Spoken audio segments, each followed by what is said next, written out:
Gents, I just want to pause the episode for a moment to let you know about the Strong Men of Value Academy. You will have heard me refer to it a number of times, and I want to bring more attention to it. So this isn't just a program, it's a life-changing environment and community of men who are focused on personal and professional growth. We're looking at areas of relationships, wealth, and health, things to help you thrive and maximize your life. Imagine having bi-monthly one-on-one coaching sessions with myself, weekly group coaching calls, and an incredible brotherhood of high achievers by your side. Now we're diving into resilience, leadership, and holistic growth to not just succeed in your career, but to thrive in your health and your relationships. Your journey to greatness, it starts here. So join the movement and you can apply for the Strong Men of Value Academy. You can head to themanthatcanproject.com to find out more. And we can think about the past and we can think about the future, meaning we think about a past event and then we can project that event into the future, even though it's never happened. And we can feel those thoughts. That's a psychoneuroimmunology, right? Where your thoughts trigger chemicals to produce a feeling that matches that thought. The Man That Can Project podcast, a podcast empowering career-driven men to live more fulfilling lives. We are here to challenge your beliefs, redefine success, and talk about the important stuff in a relatable way. Don't forget to subscribe and leave a review. My name's Lockie Stewart. Let's get into it. Welcome to episode 531 of the Man That Can Project podcast. Today is a very, very exciting. I'm sure a lot of people listening, if you're driving, please pull over to really take away the messages that will be coming from this. And I will guarantee you'll be sharing this with people that you care about because you'll want to help them maximize their life. Today we have Chadwick on the show. Chad, welcome. Thanks, man. Appreciate it. Good to be here. So just to give people some context, the beautiful thing that I love about social media, a lot of people talk about the negative sides of social media. For me, when you use it well, as with anything, there's a lot of great that can come from it. And I use social media to connect with people that inspire me, have the ability to shift my perspective and really help me maximize my life. And one day your video popped up as a reel and you were sharing your story and what is going on in your life and what you're about to document. And dude, you had me in tears. And I know that wasn't your intention, but your intention, which you'll talk about soon, is really helping people get the most out of their life based off the experiences that you are having. And so with that, I was like, all right, I've got to get this dude on the podcast. Let's hope he's open to it. And another thing, as people are about to learn, your time is extremely valuable. So for you to be sitting here on the other side, I truly appreciate you giving me some of your valuable time because you could be doing anything else in the world, but I know this aligns with part of your mission as well. But Chad, to start it off, I would love you to finish this sentence. I am a man that can. Yeah, I'm gonna shift it just a little bit. I'm gonna say I'm a man that does. So I'll finish it this way. I'm a man that does what he said he's gonna do. That's it. I'm a man that does what he says he's going to do. That's beautiful. Very clear, very concise. But let's kick it into what you said you're going to do. So when I stumbled across that first video, you were going to document the beginning of the potential end of your life or the beginning of something beautiful. Yeah. Can you share with our audience what's going on in your life currently, and we'll flow from there? Yeah. In July of 2022, I was diagnosed with stage 4 lung cancer. Tumor in my lung was 5 times the average, had 30 lesions in my brain, cancer in the lymph nodes, in my vertebrae, and bones. Quite the wake-up call. And they told me that if the medication, you have 6 to 12 months if the medication doesn't work. If it does work, right, it could work for like 10 years. Cool. Or it could work for 6 months. Oh, right. But the average is only a year and a half. And so that was, that's what we call the ultimate pattern interrupt in life. The easiest way for me to explain that feeling is imagine anybody who drives stick. If you're an American, you probably aren't driving stick because most don't drive it. But just imagine driving a car in third gear down a highway at 100 miles per hour. Third gear at 100 miles per hour is not good for the engine. And so that's kind of what was happening in a way. And then all of a sudden cancer was like somebody came, reached up, grabbed that emergency brake, that e-brake, pulled it as hard as they could at 100 miles an hour. And when you do that, you fishtail and then you flip. And that's what it felt like. So, and we're 15 months now past that. So I've made it past 12 months, which is good. But there's a lot of things that have changed, and I'm sure we'll get into it. What was it like? Can we go back to that initial diagnosis? How did you receive that? Like, you talk about this pattern interrupt, and when I think about pattern interrupts, especially for a lot of people, and even in my own life, it's like generally a rock bottom moment. And I think similar to what you're trying to achieve is, and similar to what I'm trying to achieve is, I don't want people to have these rock bottom moments to really create a beautiful life. And so for you, I guess, can you talk through what that moment was like when you received the news? I mean, yeah, frankly, excuse my language here, but I said, fuck this. Like, there's no way. There's no way, right? Because sure, I wasn't like perfectly metabolically elite, right? Yeah, I eat, peanut butter covered pretzels or something like that, and bags of mangoes, but like I was also pretty fit still, right? I could run a couple miles easy, surf a lot. And I'm like, there's no way that this is real. And they say, especially for lung cancer, that those who are more fit usually don't catch it until late stages because the symptoms are so small. And so like, I was like, so basically being mostly in shape, right, is the main reason why I couldn't find this early enough. And so like at the beginning when I was just like, fuck this is not happening. It's that stage of denial, And then I went into straight depression and fear and anxiety. Like I literally sat there and it's like an immediate, it is the fastest jolt in your life to reflect on the last X amount of years. I was diagnosed at 39. I was the youngest patient for my oncologist by 20 years. Okay. So like, I'm looking at my last 39 years going, what the fuck did I even do? And now it's over. It's over. It's going to be done. Yeah. That's how I started reacting to it. That was the initial reaction. So, okay, that's a huge wake-up call for a lot of people. So 39 years, what were you doing? What had you been building to in the lead up to that, to turn around and go, what have I actually fucking done? Yeah. So sorry. So F-bombs are cool? Yeah, man. We're good. We're good to go. Okay. All right, good. And sometimes I forget to think about that or ask it. Obviously a lot of reflection happens. And the summary of this is I had this vision for my life. Actually, when I got back from Australia, I lived in Australia 5 months going to school at Bond University. I rode my push bike, because you Aussies like to call it push bikes, from Bond all the way to Sydney, right? So it took me 2 weeks. Yeah, every Aussie's like, what? Yeah, why? Because I wanted to do something different. And there was a bunch of Americans at my school, and they're like, let's fly to Sydney. And I was like, nah, I'm going to ride a bike. And they're like, no, you're not. And I was like, well, now I fucking am. So I did.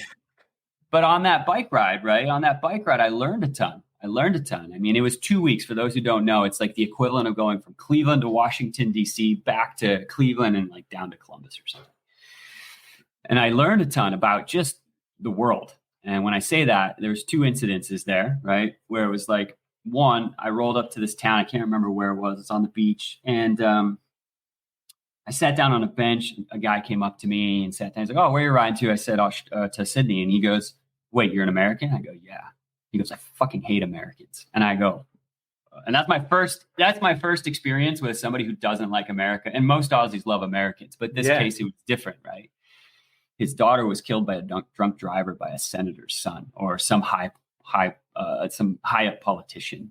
And obviously the kid got out of it with no repercussions, right? So there was this sense of angst. And I was like, that was my first experience of, oh my God, not everybody loves America.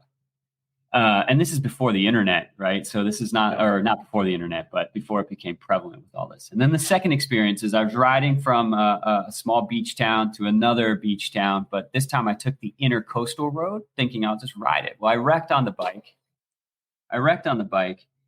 came off of it, broke some things. I was all ripped up. And then I was like, all right, I'll just ride it the rest of the way. Well, I didn't know for 3 hours it was basically going to be a sand road. And so I literally walked this thing. and I saw three cars total.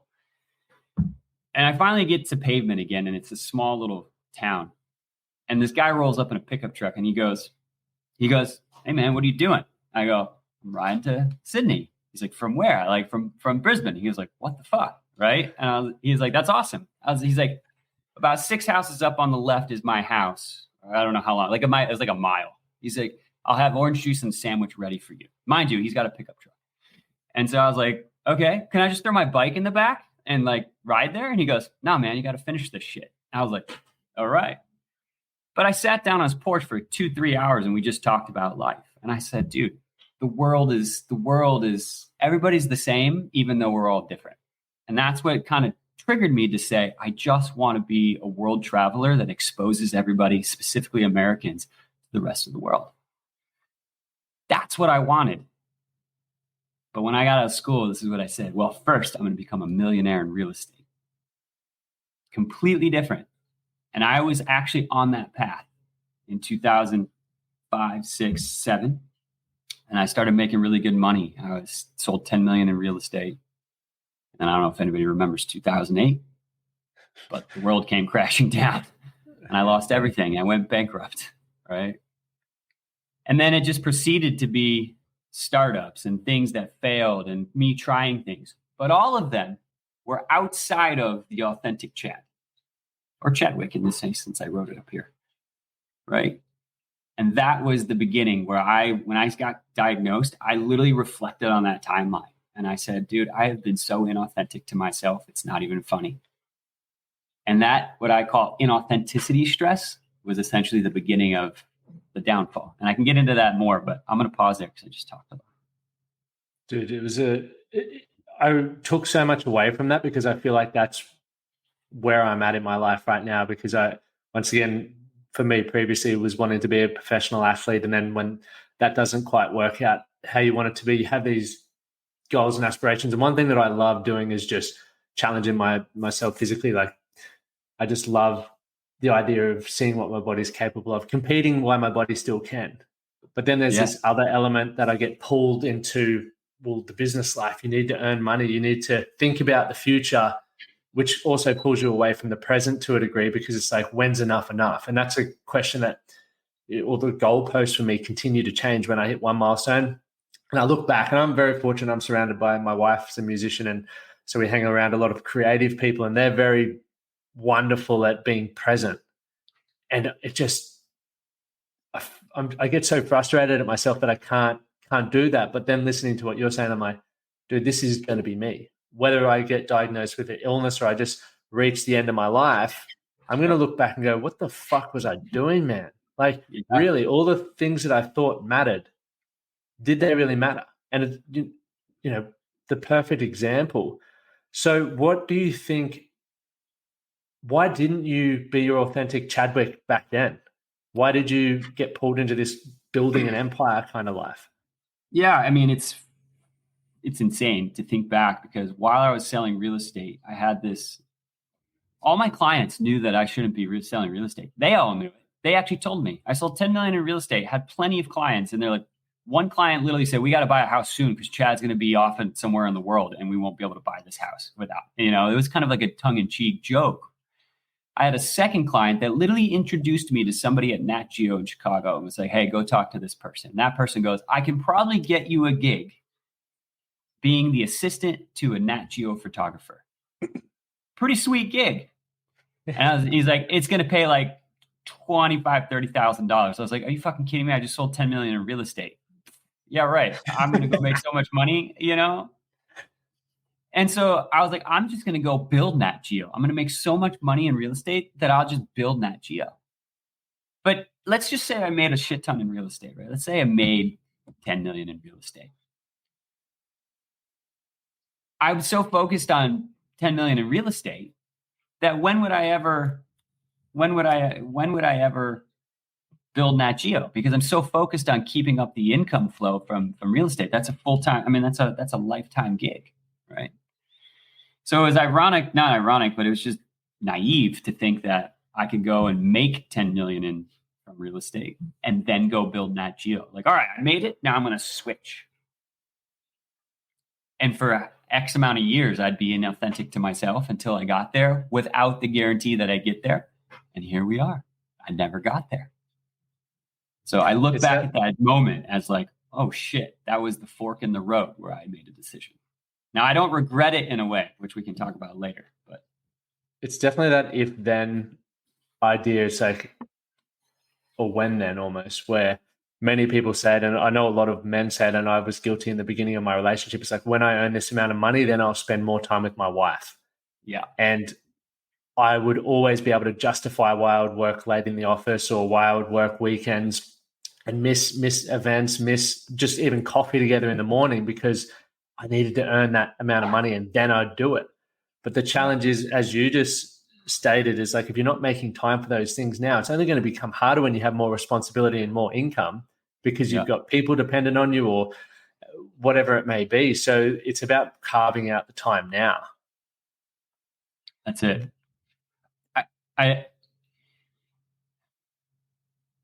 Humans we're so sophisticated cognitively, right? Like our neocortex is super sophisticated.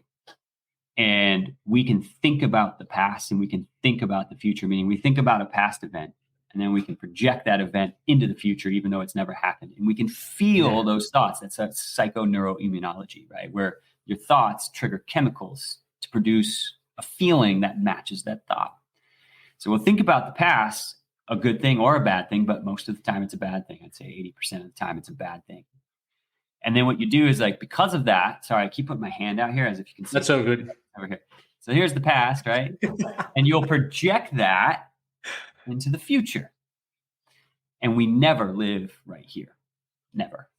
Or rarely ever. And I think that's the thing that's everybody's trying to get to, is how do I live in the present every single day? You know. Do you feel Go ahead. Do you feel you've been able to do that now since the diagnosis, or is that something you're still trying to achieve? I'm getting better at it, right? I'm getting better at it. I'm definitely getting better at it. Like, I literally am just focused on today. Don't get me wrong. I have to think. I'm doing a premiere for this TV show that we filmed in India, and its premiere is coming up in 4 weeks. I got to prepare for that, right? I got to build some stuff, got to do some things. So I got to think ahead to do it and like put the task list together. But now it's just, what am I doing today? This is it. And the thing that I'm trying to do is, how do I live my authentic self down to my very last breath, whether it's 18 months or 60 years, right? And that's all I think about every day. And that's how I try to do it. I'm trying to answer the question, like, I'm getting better, but it's not easy. I work on my mind 2.5 hours per day, and that's the only reason why I can actually live more presently. Can we talk about that? Because I know one of your goals is to become metabolically, physically, and mentally elite. And you've got there, for those who are watching on YouTube, becoming elite is something that you're focused on.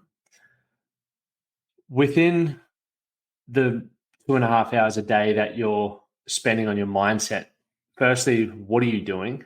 Mm-hmm. Secondly, how is that impacting you? I'm going to add a zero. So we'll do the zero, the context, then the 1 and the 2. So perfect. Here's the clickbait. Here's the clickbait headline. My thoughts gave me cancer. Okay. That's a clickbait headline. If you think about it though, if you look at some of the science, right, you'll see how this works. Like I said, psychoneuroimmunology is the idea that your thoughts, it's not the idea, it's the science that a thought will produce a chemical reaction. So if you think positively about something, you create dopamine and serotonin. Those are the mood elevation. On the flip side, when you have negative thoughts, anger, resentment, bitterness, right, you will create things like adrenaline, cortisol, and other chemicals that suppress the immune system and everything else. Basically, adrenaline and cortisol are designed for fight and flight, right? It's a stress response. Back in the day, we'd be chased by, I don't know, lions, tigers, bears, whatever, right? Or the tribe next door, we can't find food. That's a stress response. It's designed to be that way. But the world is different now. Our stresses are mortgage and cars and pets and things like that. And like I said earlier, the neocortex is so sophisticated that we can think a thought about something in the past and bring up the chemicals as if it's happening today, even though it's not. Perfect example is this. When I filed bankruptcy in 2010, I could seriously look back at that and think and relive that experience, and I can feel that experience, the shame, the embarrassment, the guilt. And so what happens is when you think about those things, and I would put that in my body would go into the adrenaline, cortisol, fight or flight. And that's what would create a new homeostasis. Homeostasis is where your body is in a perfectly chemically balanced state. Your respiration, your glucose, your heart rate, everything's perfect. The problem with it, chronic stress, right, elevates that baseline. So now, like, instead of at the baseline of 0, let's say you've elevated to 4. And what happened was I was living in that 4 state, like that elevated homeostasis state, for years. And what happens is when you're out of homeostasis and that stress response is kicking in all those chemicals, you essentially, right, turn the immune system off from cellular repair, catching diseases, all that stuff, and finding tumor cells. Everybody has tumor cells, by the way. Everybody has cancer cells. Your immune system is what's getting it. But if the immune system has to always be in fight or flight, because that's where I'm sitting, and trying to repair, it can't do both well at the same time. And all of a sudden, you're trying to build your life in a tornado-like environment. Okay? That's essentially what I was doing for years. Okay? I'm embarrassed sometimes to even say it, but I have no time for embarrassment anymore. So it's like, who gives a shit? That's why I'm also doing podcasts like this, right? Because I just want to get this out. So that's the context. That's the context. So the first question then you asked is like, well, what am I doing, right? Like, what am I doing? Yes. So if all the thoughts that I have are here's a better, one more context piece. We have 70,000 thoughts per day. Think about this, 70,000 thoughts per day. 95% are the same as yesterday. Shit ain't changing if 95% are the same as yesterday. And I always ask people, what percentage do you think is negative? And I get a range, 60, 70, 90, right? It all depends on the individual. But we can roughly say 80% negative. And I do this exercise when I do this training. I say, okay, shout out some thoughts you're having right now. And literally, right on cue, 8 of the 10 are negative. So what I needed to do is I needed to break the shitty patterns in my head. Because what I need to do is I need to break the neural nets in order to have the good thoughts to produce the better chemicals. And so I will sit down. I'll sit in this chair right here, and I'll shut my body down. So there's 4 steps, right? I call it mental work. Some people will call this meditation, but it's not like using the Calm app going, blah, right? So there's 4 brainwave states. Beta, alpha, theta, delta. Delta is sleep, so we can just take that one out. Beta is what you and I are doing, talking back and forth. And sometimes beta gets super high, right? Meaning you're stressed. That's high beta. Alpha is like where you're kind of sitting, relaxed, taking it in. So if you're listening to this podcast, you're probably just in an alpha state listening. And then theta is the magic zone for me, right? And for many. Theta is that moment right before you fall asleep, where your body is shut off, but your mind is still there. You know what I'm talking about? Yes. Right? And so in that moment, remember psychoneuroimmunology, where the thoughts produce chemicals. But if your body is shut off, chemicals aren't produced, but your mind is still there. So I get into this state of state. I'm sitting at this desk, and I'll slowly lower it down. And anybody who's ever done a meditation knows that it's like bing, bong, bing, bong. It's a pain in the ass. Yeah. But eventually, I get to a place where I'm I slowed it down, and I can feel the body go limp, right? And I'll actually, my neck will sometimes fall. And I'm okay, my body's shut off, but my mind's very aware. And so if anybody's ever seen Star Wars, it's got that script that goes at the beginning. Yeah. A long time ago, or whatever the hell it says. That's what happens. Now my mind can look at all the thoughts. That's called thinking about thinking, metacognition. So now I'm thinking about thoughts. And in that script, I'm identifying the thoughts that don't serve me. And it takes work. That's why I call it mental work. Right? And so here's an example of one early on.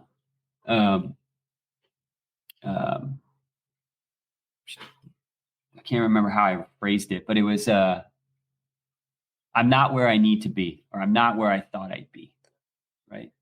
When anytime you think that, what feelings do we think we create?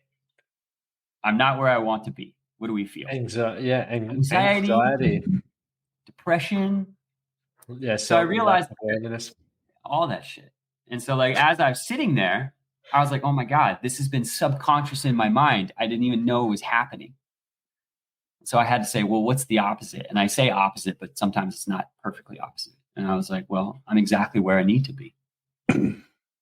So once I flip that thought, right, I start to say it, and I say it like 100 times over and over because you don't really believe it at first. Like, I'm right where I need to be. I have stage 4 lung cancer. That's not exactly what I fucking want to think about. And so now I'm like, I'm exactly where I need to be. I repeat it 100 times, and all of a sudden my body starts to feel it. You say it enough times, the chemical will be produced. And so as soon as it triggers, and I can feel the trigger change, I can feel it. All of a sudden I start bringing it back up. So when I get out of that state and I come back to beta, I now have a new thought pattern that is associated with a feeling. So now the chemicals of dopamine and serotonin are being produced versus the negative stuff. So that's how I do it, right? It takes a lot of work, hence the name mental work. I do it in the morning right when I wake up. I do it I'd go on a walk and do it for an hour and 15 minutes, right? And then at night when I go to sleep, I do it for upwards of an hour and a half. And people are like, how do you have time for that? I go, I have to fucking have time for it, you know? Anyway, so that's how I do it.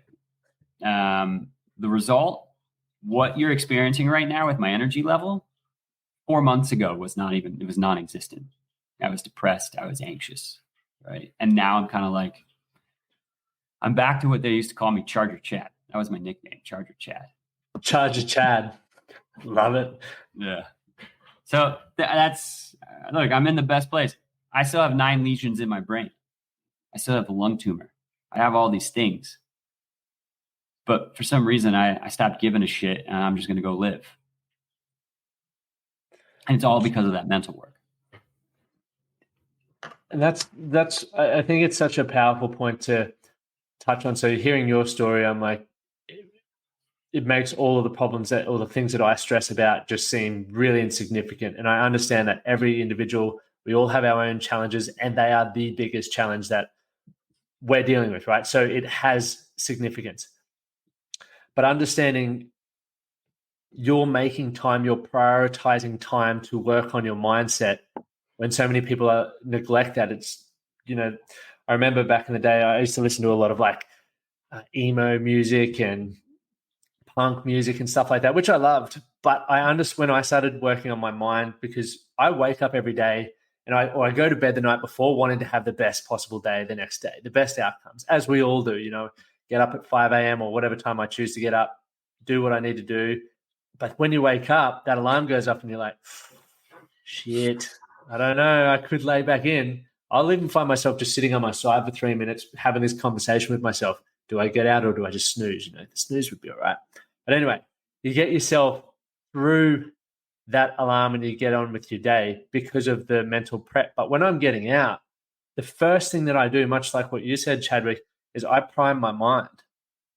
I'm not happy and motivated every morning. I'm like, fuck, I want to go back to bed, man. I want to stay in bed with my missus for another 40 minutes. Geez, that'd be nice.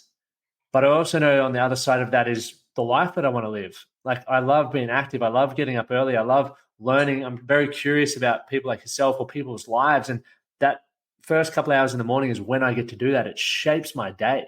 Because if I don't do that, I'm like tumbleweed on a dirt road, man. I'm just getting blown wherever the wind takes me. And as you've mentioned, it's like we don't know when our time's up. And we all have the ability to design our life. It's not easy. There are things that you will do, people that you'll surround yourself with that maybe take you on a bit of a detour.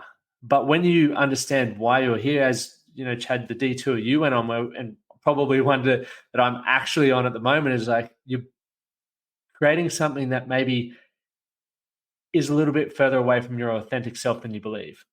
I do believe I'm lucky because I work in the coaching space, so I get to do the shit that I'm doing every day anyway and talk to cool people and all of that. But for those who are listening, what do you want to look back and reflect on and go, man, that's what I should have been doing?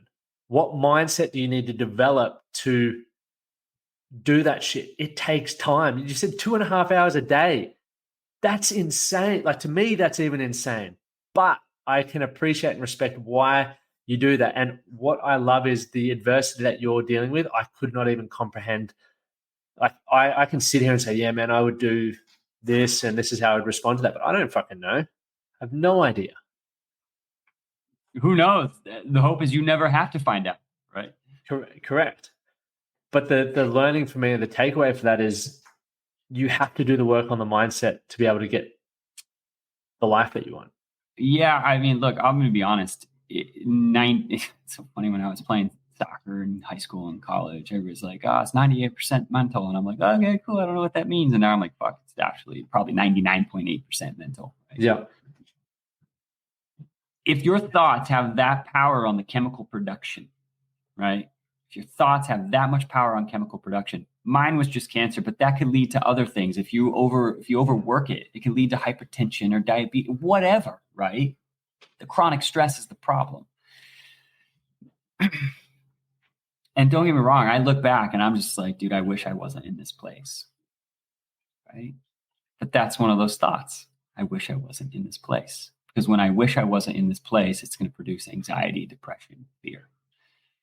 And so the thought that I had recently, one of the epiphanies and one of the changes that I've had that actually is probably the main reason I'm even being this functional right now. For my wife, it's like, oh my God, I haven't seen this version of you in 15 months, right? The one I had a couple weeks ago, and I recognized it. It had been happening, but I didn't know it until I sat down and I did the observation. It was simply, I've wasted my chance, my one chance at this life. I've wasted my one chance at this life. And I realized that even that subconscious thought, because it's so automatic, you don't realize it's there. That thing was bringing the chemical production of depression, anxiety, etc. And so when I saw it, I changed it. And it took me a while to feel it. Remember, your body's like, what the fuck is this new thought? And it was simply, I was born for this shit. Now, I don't know how long I'll live, 18 months to 60 years. But the point is now I sit here, I'm like, I was born for this. Do I want to be born for this? Not really, right? But when I sit there and I actually think it and I actually believe it and actually feel it, the energy goes through the roof. And energy is what changes cellular makeup. And the hope is that energy change, because my body has the medication to fix this. The question is, will it be enough? And will I be able to access it? The key is the energy component. How do I stimulate the cellular makeup to get the NK cells, the T cells, all those things to actually recognize the cancer cells and take it out? And so looking back, it's kind of like, it's wild to think that this experience, weird to say, but I was born for this, because my hope is that whatever I learn, regardless of the time I have left, I can help people either improve their performance and what they're doing because they're already in a good spot, or help them recognize before they get to the point where it becomes a forced pattern interrupt. What was the process that you went through to recognize what your authentic self was? I went back to college and I said, what did I really want? And again, it was that Australia experience that changed everything for me, right? Riding that bike from Brisbane to Sydney. I was just like, I was like, that's all I want to be doing. And so I went back and said, what did you want to do? And I was like, well, I wanted to do this. Okay, so why aren't you doing it? Now, don't get me wrong, right? I think follow your passion is some of the worst advice out there, because like I'm passionate about surfing, but I'm not going to go follow my passion and become like a surf coach. I'm just not going to do it, right? Because you don't know, you got to pay bills and make a living. Yeah. If I were to look back and say, well, what would you have done differently? It's funny because now I'm actually like, you know what? Maybe I wouldn't do anything differently. But for somebody who's in a place, I'm now gifted with this. I consider this pattern interrupt a gift. Okay, so I'm now gifted with this. But if you're at a point where something is going crazy, the way I look at it is, are you in a hamster wheel or are you in a maze? Are you in a hamster wheel or are you in a maze? Because here's the difference. Have you ever done a corn maze by any chance? You're in the Midwest now. Have you ever done a corn Yeah, maze? no, I haven't yet, but maybe I will after this. They're so epic. They're so epic. The corn maze. Yeah. Look up in the Tennessee. They should have a few. If not, just drive to Ohio or Iowa or something. But my point is, they're epic because as a kid, you're running through a maze and it's super fun. But when you go through a maze or you do a maze, you bounce off walls. You're like, oh, that's a wrong turn. Oh, and that can be frustrating in many ways. But a maze is fun. And more importantly, there's always an out. The question is will you get out of the maze before you die? Maybe, maybe not. Right? But the point is, the maze is always fun. But a hamster wheel, that's not fun. Anytime we say the word hamster wheel, everybody cringes like, oh, I don't want to be on a hamster wheel. So the question is, are you on a hamster wheel or are you in a maze? If you're on a hamster wheel, you need a stick in the spoke. I was given a forced stick in my spoke. That was cancer. But you can put a stick in your own spoke. So step one, figure out if you're in a hamster wheel or in a maze. That's it. If you're in a maze, you're golden. That means you're happy 80% of the time. You can only be happy 80% of the time because there's still taxes to pay and dumb shit like that, right? So it is what it is. So maze or hamster wheel, step number one. If you find out, if you're in a maze and you're just bouncing off walls, fine, you're good. Just keep bouncing off walls, figuring shit out. But if you're in a hamster wheel and you recognize you're in a hamster wheel, you gotta pattern interrupt it. And that could be anything. I like to do unguided travel. That's what Uncharted Spirits is. That's what our TV show is about. Other people like to go do arduous things like an Ironman or something. I don't know. But the point is once you get the pattern interrupt, things will change. And sometimes changes suck, right? Like maybe the house you live in and the cars you have, you shouldn't have because they're actually keeping you from the things you should have been doing. I don't know. It's not easy, but it's way more rewarding. And that probably comes back to you taking time to think about what it is. People live such busy lives now where they don't ever stop and think about, is this what I want, or what is continuing to do this thing costing me? Because every decision we make costs us something. Totally. And we need to get clear on what, I guess what those opportunity costs are and what we are going to look back with fond memories. It's like when you go traveling, obviously you said you do a lot of unguided travel. I'm sure, even from my experiences, the stuff that you talk about and you laugh about a couple of months later or years later is all the shit that went wrong. It's not the most incredible, trip where you fly business class and then you get chauffeured to this lovely hotel where they have croissants waiting for you. You don't talk about that. That's cool for Instagram. But then, you forget about that because there's nothing to interrupt the flow state that you wanted to be in. Dude, you nailed it. That's actually exactly it, right? It's the discomfort. I mean, the TV show we created called Supply Run, it is designed to go wrong. Because there's a quote in a book. I can't remember the book. I'll have to find it. But monotony, right? Basically, the idea of monotony collapses time. It collapses time. So you go into the office every day or you're on the Zoom every day, right? And you just do the same thing. All of a sudden, the 10 years felt like a year. Like, where the fuck did time go? And everybody's like, what have I been doing? But novelty expands it, right? We did this trip in the Himalayas, right? It was 22 days. It felt like a freaking lifetime because things were so new to us. We're like, what is happening? We're on day 2. It feels like we're like a month in. And it's purely because of the novelty of the things going wrong. Nothing was planned other than point A, point B. Let's figure it out along the way. It's the novelty that actually makes your life feel expansive. That's one of the challenges I have, especially with focusing on, I think a lot of the work that I'm doing now on myself is because I want to learn to be more present, be able to live in the moment. But I also am so programmed to think about where my life's going to be in 10 years' time. And I think it's important to have a bit of both because you don't want to just live so much in the present that the future coming your way is terrible. People do that with alcohol, drugs, or certain other ways that they live their life. But there's this sort of juggling act that needs to happen where you do sit down and think about, okay, well, how can I maximize the most out of this day and make sure that it's not similar to yesterday or tomorrow, but also consistency and repetition is what delivers certain results as well. So I guess even speaking out loud now, part of what can help you live an incredible life is having consistently random or challenging experiences in your life. Yeah. I mean, designing some discomfort. And it's not like, oh, let me go cut my hand. We're not talking about it's like, don't put yourself in stupid situations, right? Yeah.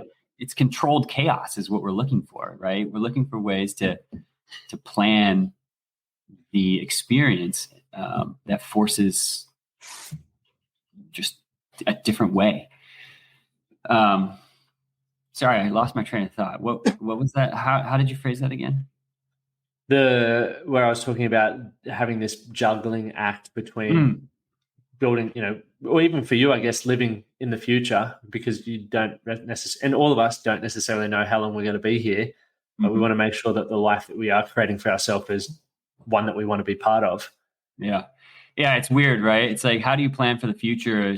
I couldn't even plan for the future 9 months ago, 6 months, 4 months ago. I couldn't even plan for the future. I was like, what's the fucking point of planning? Like, why even try?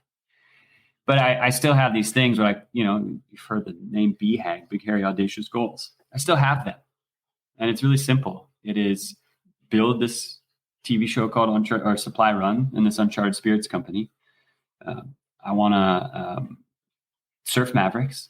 I want to be a drummer in front of 1,000 people. I've never drummed in my life, but I have it there. Sick. Yeah. I air drum. And I get the concepts.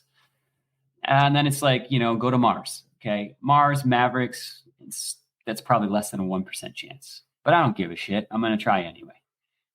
And so I still have these big, hairy, audacious goals for something to go towards. But in the micro day-to-day, I can only plan out 18 months for myself now at best. And so it's like, cool, I have an 18-month plan or a year plan, and that's how I'm operating from here on out, because you cannot predict what's going to come. This place that we have, this house that you see here, we bought it with a 3-year plan. The plan was to remodel it, which we did. That was phase 1. Phase 2 was start to build the lot, because it's a half-acre land in California on the ocean. It's kind of unheard of. It's a unique lot. So we were going to build this thing called Tequila Farm. And then we were getting into phase 3 of the house renovation. Well, we're in the middle of phase 2 building out Tequila Farm, and then I get cancer. Well, that throws everything off. So the 3-year plan didn't even matter. So it's like 12 to 18 months is best. Just plan for 12 to 18 months. Know your big, hairy, audacious goals are there. My wife and I have this thing called the North Star. We're both looking at the North Star. That's all that matters. And what is the North Star? So having a definition of what the North Star is, the path in which you get there can be different and can change. Anybody who's been a hiker, off-trail hiker knows that you go one way and then you're like, oh shit, that's not working. You got to go the other way. But you're still getting to the same destination. It's just different. So know your North Star, know where you're hiking to, but be ready for the trails to change. Yeah. And once again, as you've said a number of times, the challenges and the rerouting is something that you've got to learn to deal with, because that's part of life. A lot of people, that's the fun part. Yeah, it is the fun part, but a lot of people are still struggling to accept the situation. It's like, can I sit here and complain about it, which is the easy option, or do I press reroute and just get to work moving towards the life that I want to create for myself? And once again, it's easy to sit here and say that, but I guess the example that you gave with you're doing 2.5 hours of that mental work to be able to get yourself ready for the day. Depending on what's going on in an individual's life, that probably determines how much time we need to prep ourselves for how we want to show up and, I guess the results that we want to achieve. It's much like, I guess, you creating your TV show as opposed to me trying to create a TV show. You've got a lot more experience, so you could do it in probably 1/100th of the time that I could, because I wouldn't even know which camera to start with or how to, design a script, etc. And that's what I feel a lot of people struggle to make, or potentially a lot of people just aren't aware that your starting point is very different to the person next to you. Totally. Everything changes for everybody, right? You said something a moment ago, and I sometimes overthink and forget where I was going with these things. That's all right. Yeah. There was something you said. Yeah. I wish I could just replay myself, but yeah, it was like a good thing, but I'll come back. I'm sure I'll come back to it, but, man, it's going to annoy me, but, yeah, anyway, I was going to ask anyway, and then obviously if that thought comes back, but how has it been on your relationship with your wife? Like obviously having her support, but has it, I guess she's on that journey with you. So how's she been throughout that experience? Yeah, I just thought that I got the thought. So pause on that one. Here's the thought. So what happens is with people in life, right? Shit comes up. And if you're not prepared mentally, you're gonna react in a wrong way. The perfect example of that was I've been doing this mental work for 3 months, 90 days. And then I had to do scans. Scans sucks. Anybody who's had anything to do with scans knows that there's this thing called scanxiety. And so scanxiety was kicking in hard, right? And I'm sitting there going, dude, you've done the work, use it. So I get 2 scans every time. I get a brain MRI to see where the lesions in my brain are looking like. And then the second one is a PET scan, which is the full body scan. And I got the scans done. And of course, the brain MRI comes back within a few hours. You should sit there and wait. And I see it before even the doctor does. So I get to interpret it, which is super fun. That was a joke. But anyway, so my point is I got the brain MRI back and I saw increased size in 5 of the 9 lesions. Okay. Increased size. That's an immediate, like, the body and the mind goes into, oh my God, it's over. Right. Or things are going to go south. What did I do? I said, dude, your mind, you've been working on your mind. Let's go fix the mind. Change the energy. So I went for that walk and I changed the energy and I kept calling it, you know what? Fine. We're in the third quarter. And I just kept going and going. And finally I came back and I go, you're going to figure this out. It's all right. My PET scan comes back a few hours after that and the lung tumor decreased 30%. It had not moved. It had not moved in 9 months. Literally the same measurement for 9 months. And then all of a sudden it's 30%. And so like, that's a wild experience to have because like, I knew that I had to work on my mind and I was rewarded with something, luckily. And the best part about it, the doctor goes, we have no idea why I would do that. And I go, I have an idea, but I'm not going to talk to you about that right yet. So that was the thought I had, meaning you have to prepare the mind for the inevitable adversity, right? It's going to come. It's going to come for everybody. So to follow up on what's it like with my wife? Like, look, caretaking is hard. Caretakers don't get enough credit. They just don't. And I wish caretakers did get a lot more credit because it is not easy. Lucky for her, there's no physical things with me, meaning like I'm still active. I CrossFit, I surf, all that shit. It's the mental and emotional side. That's the problem. And so when I go south, she has to carry that and she has to basically take her glass of water and fill mine so that we have something to work with. And finally, when I'm back up in that glass of water, she's now depleted. And now it's a reverse. I've got to, she's exhausted. The relationship is, we're lucky. It's the relationship is stronger than ever, right? Because of that. Because you're in it together, and I'm lucky that I have a partner that is, in sickness and in health. Like we actually follow through, I guess. Yes. So it's better. It's better, and now everything we do every day is a shared vision on like, all right, sure, healing is good. Healing is important. I keep telling people, cancer is not the content here. Cancer is not the content. It was just the messenger for everything else. And so now we have a mission together to change the way people live, basically save lives, remove from the stress. Basically the same things I keep saying, metabolically elite, physically elite, mentally elite. I have to do it to live, but if we can document that as a team, it'll help people regardless of where they're at in life and to prepare for when an inevitable adversity comes, regardless of what that adversity is. Love it. It's always preparing for the stuff that's upcoming, and especially it's the seasons of life, as Jim Rohn always spoke about.